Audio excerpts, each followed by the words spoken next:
हमने पिछले लेक्चर में ये देखा कि किस तरह से सांची का स्तूप एक दार्शनिक विचार की परिणाम था, किस तरह से बौद्ध धर्म से उसका एक संबंध था। तो इस तरह के नए विचार जो विचारक आए वो हम देखते हैं पूरी जो सहस्राब्दी है 600 ईसा पूर्व से 600 ईस्वी तक उसका विकास देखते हैं। इस तरह का पूरा जो एक नए विचारों का आंदोलन है वो हमें 600 ईसा पूर्व के आसपास पूरे विश्व में दिखाई देता है। ईरान में हमें जरथुष्ट्र दिखाई देता है, चीन में भी इस तरह का विकास दिखाई दे रहा है, भारतवर्ष में भी इस तरह का विकास नए चिंतन का विकास हमें दिखाई देता है। आज हमारे साथ कुछ विद्यार्थियों ने भी हमारे साथ ज्वाइन किया है। ये हमारे साथ हैं कौस्तुभ और ये हैं नंदिनी। ये दोनों इतिहास के विद्यार्थी हैं और इस विषय में इनकी बहुत रुचि है। और तो हम बात कर रहे थे कि किस तरह की पृष्ठभूमि में नए चिंतक विचार दे रहे हैं। उस समय हमने देखा कि पूरी तरह से एक नई बात सामने रखी जा रही है और इसको टॉयन भी करके एक इतिहासकार हैं जो कहते हैं कि ये एक्सियल एज थी। उन्होंने इस पूरे युग का एक अलग नाम दे दिया है जिस समय एक नया बौद्धिक आंदोलन बहुत सारे क्षेत्रों में हमें देखने को मिल रहा है। तो ये जो विचार है भारत में इस तरह के जो विचारक थे उसका उसको क्यों उसका उदय होता है। क्या भारत में कुछ ऐसी विशेष परिस्थितियां थी जिनकी वजह से ये विचार उत्पन्न हो रहे हैं। इस अध्याय से पहले के अध्यायों में आपने अध्ययन किया होगा कि किस तरह से नए नगर राज्यों का उदय हो रहा है, आपने देखा। और जब नए राज्य आ रहे हैं तो एक नए तरह की अर्थव्यवस्था है, नए तरह की सामाजिक व्यवस्था है। तो मनुष्य जो है वो अपने जीवन में जो उसके पुराने आधार थे उसमें उसे नए प्रश्न उसके सामने खड़े हैं, क्योंकि नए तरह का जीवन है, नए तरह का संघर्ष है। तो वो कैसे उनसे मुकाबला करे, ये उत्तर उसे पुरानी व्यवस्था में नहीं मिल रहे हैं। ये पृष्ठभूमि जो उसके पास तैयार थी वो वैदिक परंपरा की पृष्ठभूमि थी। उसके पास वेद थे। वेद कब लिखे गए?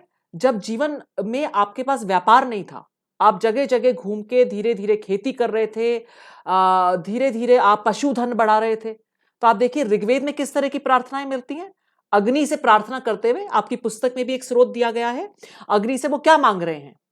वो मांग रहे हैं धन धान्य, वो मांग रहे हैं हमें पशुधन में वृद्धि हो, हमें पुत्र की प्राप्ति हो, हमारा परिवार भरा पूरा हो। तो इस तरह की जो सांसारिक चीजें हैं उनकी वो कामना वेदों में कर रहे हैं। लेकिन अब ये जो नया जीवन है इसमें सांसारिक वस्तुएं इनके पास हैं मगर फिर भी बेचैनी है। तो वैदिक परंपरा में इनको उसके उत्तर नहीं मिल पा रहे। ये एक इंपॉर्टेंट बात है। पर वैदिक धर्म में ऐसे कौन से मुद्दे थे जिनसे हटकर नए संप्रदायों का उदय हुआ? हाँ, देखिए वैदिक परंपरा में कुछ प्रश्न ऐसे थे। देखिए एक तो यज्ञ परंपरा उस समय बहुत अधिक प्रचलित थी, लोकप्रिय थी। तो आप देखिए कुछ भी आप काम करेंगे तो उसके लिए आप एक अग्नि का यज्ञ करेंगे और उस अग्नि में आप जो भी आहुति डालेंगे वो ये मानना जाता था वो सीधे किसके पास पहुंच रही है? देवताओं के पास। और उन देवताओं से आप जो भी मांगेंगे वो आपको मिल जाएगा। तो ये एक सरल साधारण उस समाज की आवश्यकता के अनुसार एक प्रक्रिया उन्होंने बना रखी थी। लेकिन अब क्या हुआ, ये यज्ञ धीरे धीरे जटिल हो गए। यज्ञ करवाने वाला देखिए दो तरह के हमें वैदिक जो काल है उसको हम दो तरह से विभाजित करते हैं। एक ऋग्वैदिक काल जिसका काल हम मानते हैं 500 ईसा पूर्व, 1500 ईसा, 1500 से 1000 तक। और उत्तर वैदिक काल को मानते हैं 1000 से 500 ईसा पूर्व तक। तो ये जो दोनों काल है इनमें हम अंतर देखते हैं। ऋग्वैदिक काल में जो यज्ञ की परंपरा है वो आम मनुष्य को फिर भी समझ में आती थी। वो यज्ञ उसके साधारण सी आहुति देके साधारण सी प्रार्थना करके कामना करके करी जा सकती थी। लेकिन धीरे धीरे ये यज्ञ जटिल होते गए और इतने जटिल हो गए कि किस तरह का डंडा काम में लेंगे, आहुति की कितनी सामग्री काम में लेंगे, वेदी किस तरह से बनेगी, ये सब सहायक ग्रंथों में बताया जाने लगा। और बड़े बड़े बहुत विशाल यज्ञों का आयोजन राजा करने लगे क्योंकि अब इनके पास क्षेत्राधिकार हो गए थे। पहले ये घूमते थे, अब इनके पास एक क्षेत्रीय राज्य बन गया। तो ये यज्ञ बहुत ही, जिसको बोलते हैं हम, बहुत ही संश्लिष्ट या कॉम्प्लिकेटेड होने लगे। तो अब मनुष्य खुद तो कर नहीं सकता ये यज्ञ, तो पुरोहित वर्ग का उदय होता है, उनका प्रभुत्व स्थापित होता है। और ये ये लगने लगा कि ये यज्ञ आम आदमी के बस की बात नहीं है।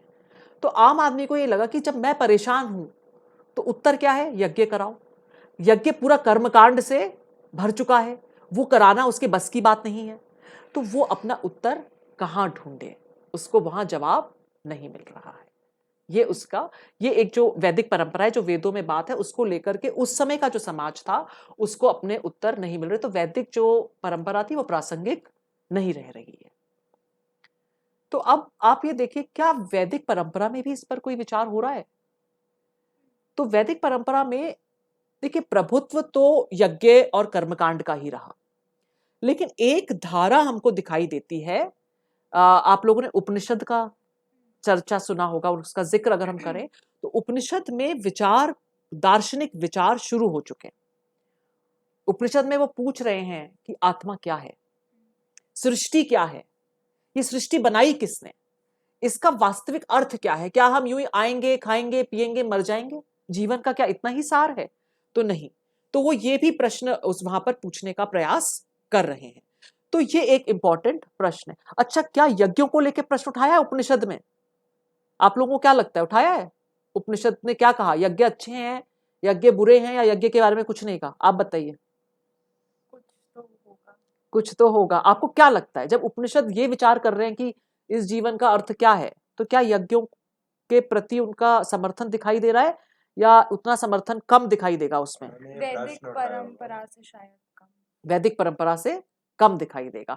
तो एक बड़ा अच्छा सुंदर स्रोत एक उपनिषदों का की पुस्तक में भी उक्ति दी गई है।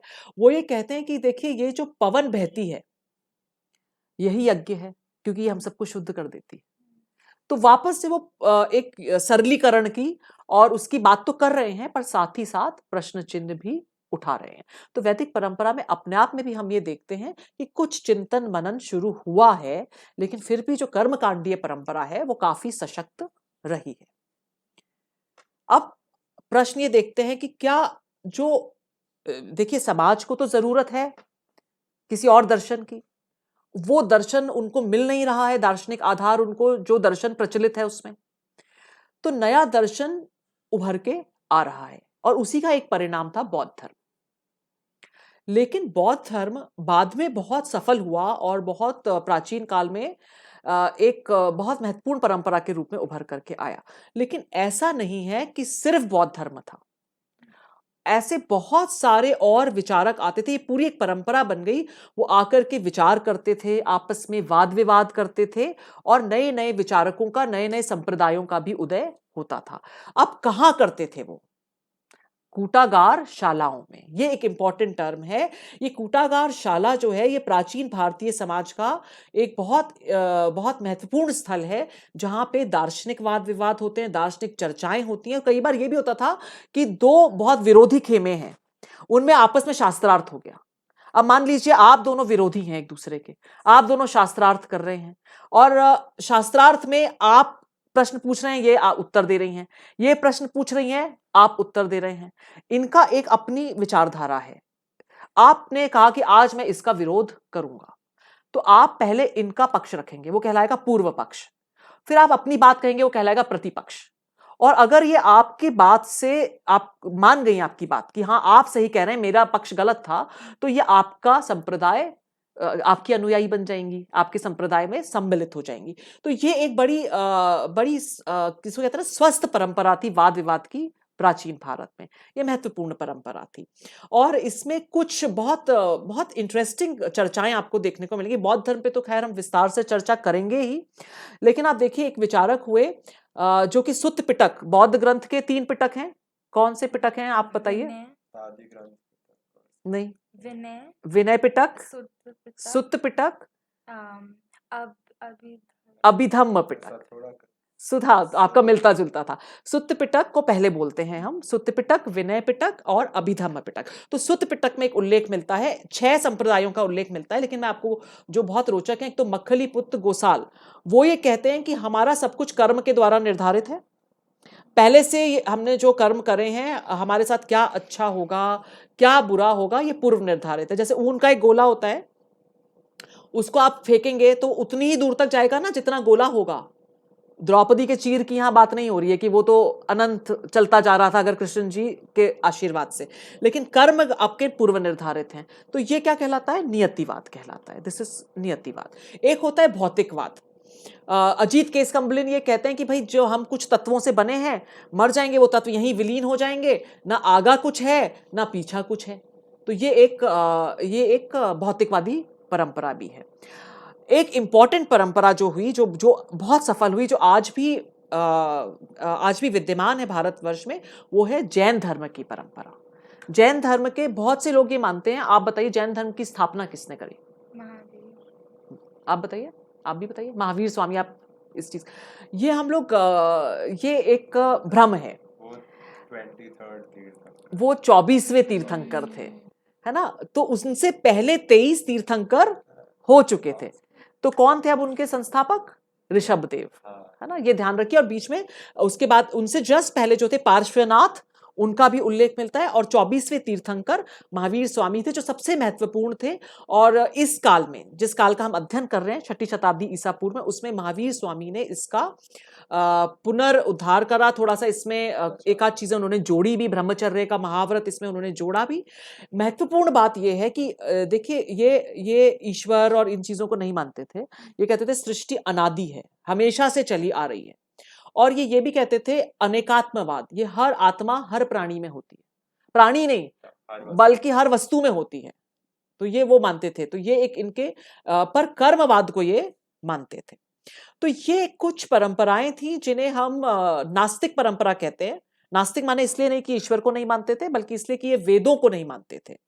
तो ब्राह्मणवाद जो था उस समय का, जो वैदिक परंपरा थी, उसमें जाति, लिंग, ये बहुत महत्वपूर्ण हो गए थे आपके समाज में जो भी स्थान है उसके लिए। लेकिन बौद्ध धर्म किस लिए महत्वपूर्ण है? उसने पहली बार ये कहा कि कोई भी व्यक्ति, आपकी कोई भी जाति हो, आप पुरुष हैं महिला हैं, इससे भी कोई अंतर नहीं पड़ता। आप अपने व्यक्तिगत प्रयास से आप निर्वाण को प्राप्त कर सकते हैं। जो कि निर्वाण एक तरह मोक्ष कह लीजिए उसको, या जन्म मरण के चक्कर से वो, लेकिन उसका अपने कहते हैं ना सामान्य लोगों की भाषा में क्या अर्थ है? निर्वाण और मोक्ष बोलेंगे समझ नहीं आएगा। आप दुखों से मुक्ति पा सकते हैं। दुखों से मुक्ति सब पाना चाहते हैं, लेकिन अगर आपको ये बोल दिया जाए कि आप लड़कियां, आप नहीं पा सकती मुक्ति, आपको कैसा लगेगा? आपको ये बोल दिया जाए आप फलानी जाति के, आप मुक्ति नहीं पा सकते। तो उन्होंने ये कहा कि नहीं, आप भी मुक्ति पा सकती हैं, आप भी मुक्ति पा सकते हैं, कोई भी मुक्ति पा सकता है। तो बौद्ध धर्म के जो इस तरह की जो टीचिंग्स हैं, इस तरह का उनका एक दार्शनिक आधार है, वो बहुत मानवीय आधार था। और इसके बारे में हम चर्चा अगले लेक्चर में करेंगे।